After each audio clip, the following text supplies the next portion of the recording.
Entrepreneurship ఈరోజు ఇండియాలో ఎలా ఉంది? ఏ స్టేజ్‌లో ఉంది?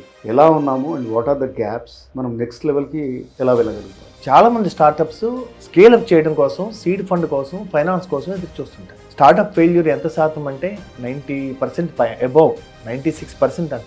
మనకు సక్సెస్‌ఫుల్ కంపెనీసే కనబడతాయి. వాటి పేర్లు వినబడతాయి అంతే. అవి మళ్ళీ ఓ 10 ఏళ్ల తర్వాత 1000 కోట్లకి వెళ్ళిందంటే అది కొంచెం వైరల్ అయిపోతుంది. అది ఇన్స్పైర్ చేస్తుంది. కానీ ఇన్స్పైర్ చేయాల్సింది ఏంటంటే మీరు ఏ బిజినెస్ పెడుతున్నారో ఆ బిజినెస్ ఎవరికి ఉపయోగపడుతుంది, ఏ ప్రాబ్లం మీరు సాల్వ్ చేస్తున్నారు, ఎవరికి మీరు సర్వీస్ చేస్తున్నారు, ఆ కాజు ఎంత బలమైంది, అది మీరు చేయకపోతే ఎవరైనా చేయట్లేదా, మీ దగ్గర యూనిక్ సొల్యూషన్ ఉందా, are you serving somebody, some people, some humanity. So ఈ కాజ్ మీకు బలంగా ఉంటే మీరు మీ విల్ పవర్ అన్నది కొన్నాళ్ళకి అయిపోవచ్చు. కానీ ఏదైతే వై పవర్ ఉందో ఇది అవ్వదండి.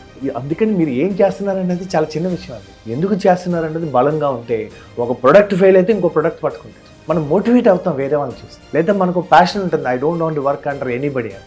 లేదా ఫ్యూచర్లో జాబ్ రావచ్చు, జాబ్ రాకపోవచ్చు. ఫస్ట్ మైండ్ సెట్ ఎంటర్‌ప్రెన్యూర్ ఉండాలండి. మీరు జాబ్ చేసినా తప్పలేదు, మీరు సెల్ఫ్ ఎంప్లాయిడ్గా ఉన్న తప్పలేదు, మీరు ఇన్వెస్టర్గా ఉన్న తప్పలేదు. స్టార్టప్ అంటే ఏంటండి? ఇవాళ ఎంటర్‌ప్రెన్యూర్ ఎవరు అవ్వచ్చు అంటే పెళ్లి చేసుకునే వాళ్ళందరూ ఎంటర్‌ప్రెన్యూర్ అవ్వచ్చు అని ఉద్దేశం. ఎందుకంటే అది కూడా స్టార్టప్పే కదా. 80 years ప్రాజెక్ట్ అండి. You are committed for 80 years and మీకు మధ్యలో యాన్సిలరీ యూనిట్స్ వస్తాయి. Project 1, 2 each one is 20-25 years. అంటే మీరు కేజీ టు పీజీ మీరు వాళ్ళకి డబ్బులు ఖర్చు పెట్టి సిప్పులో వేసుకుంటే ఇన్వెస్ట్మెంట్లో everybody is a multi millionaire. So అంటే తెలియకుండానే స్టార్టప్ ఎంటర్‌ప్రెన్యూర్ పొటెన్షియల్ ప్రతి పెళ్లి చేసుకునే వాళ్ళకి, చేసుకోవాలనుకున్న వాళ్ళకి ఉంది. కాకపోతే ఏంటంటే రెస్పాన్సిబిలిటీ వేరే, కమిట్మెంట్ వేరే. Entrepreneur is a new mindset అనమాట. Entrepreneur is a creator's mind set.